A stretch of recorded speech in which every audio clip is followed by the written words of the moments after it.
wabarakatuh. Perkenalkan, saya Nilna Mafazah dari kelas TBI 1B akan menjelaskan tentang Islam transnasional. Menurut KBBI, transnasional adalah hal-hal yang berkenaan dengan perluasan batas-batas negara atau keluar dari batas negara.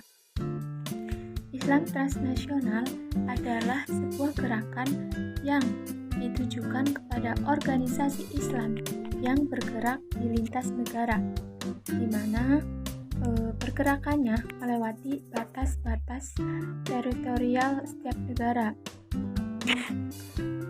Gerakan transnasional juga dipahami sebagai kelompok keagamaan yang memiliki jaringan internasional.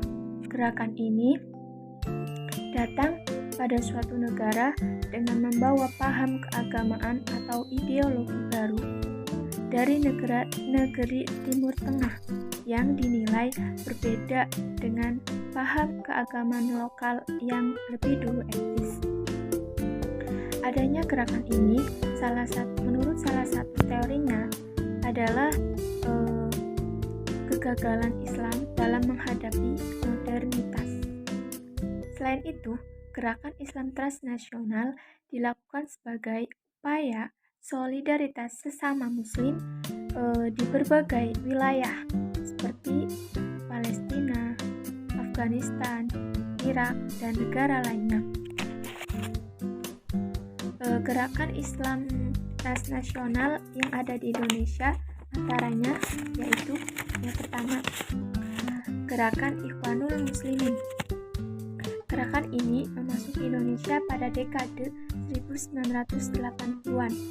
Tokoh penting yang mengusung jalur ini adalah Rahmat Abdullah dan Hilmi Aminuddin. Ada 3 jalur penting pengembangan Ikhwanul Muslimin di Indonesia, yaitu kelompok usroh di kampus, alumni Timur Tengah, dan alumni LPPIA. Pertemuan 3 jalur inilah yang selanjutnya melahirkan Partai Kesejahteraan atau PKS sampai sekarang ini. Yang kedua, Hizbut Tahrir Indonesia. Berawal dari para aktivis masjid kampus Al-Hifari IPB Bogor, dibentuklah kemudian halakoh-halakoh atau pengajian-pengajian kecil untuk mengeksplorasi gagasan HTI. Organisasi ini langsung memproklamasikan diri sebagai partai politik yang berideologi Islam, namun menolak secara langsung bergabung dengan sistem politik yang ada. Pada penolakan ini merupakan bentuk baku dari HTI internasional. Pimpinan HTI sekarang adalah Habib Abdurrahman. Dalam pengembangannya, sasaran HTI ini adalah masjid-masjid jami kabupaten. Yang ketiga adalah Gerakan Salafi Dakwah dan Surur. Gerakan ini merupakan gerakan dari paham Wahabi untuk membendung pengaruh Ikhwanul Muslimin, Syiah, Hizbut Tahrir, Jamaah Tabligh, dan aliran-aliran lainnya. Nah, muncul di Indonesia pada awal dekade 1980-an.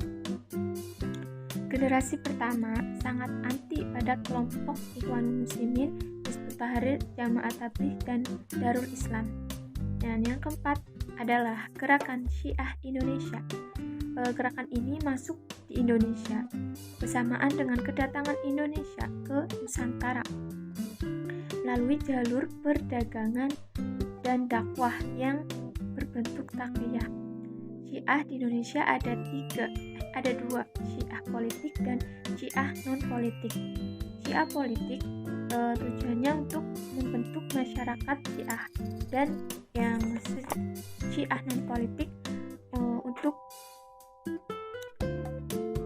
membentuk negara Islam. Nah, gerakan Islam transnasional yang mengikuti paling banyak di Indonesia. Yang kelima adalah Gerakan Jamaah Tabligh Indonesia. Gerakan transnasional yang memiliki pengikut paling banyak di Indonesia. Gerakan ini menjadi satu-satunya gerakan Islam yang terus berkembang pesat, memiliki pengikut hampir di seluruh negara dunia. Gerakan ini jadi tren sufisme modern di kalangan muslim yang ingin memperdalam ilmu agama, bahkan memiliki pengikut hampir dari berbagai profesi seperti artis, polisi, tentara, pengusaha, mantan preman, dan yang lainnya. Gerakan ini juga yang paling banyak diminati oleh kaum Nahdliyin dan Muhammadiyah, karena menurut filosofi mereka, gerakan ini tidak pernah mempermasalahkan asal atau latar belakang politik Islam. Nah, itulah penjelasan dari saya tentang Islam transnasional dan beberapa gerakan yang ada di Indonesia. Gerakan apapun yang Anda pilih, tetaplah saling bertoleransi dan saling menghargai satu sama lain. Wabillahi taufiq wal hidayah. Assalamualaikum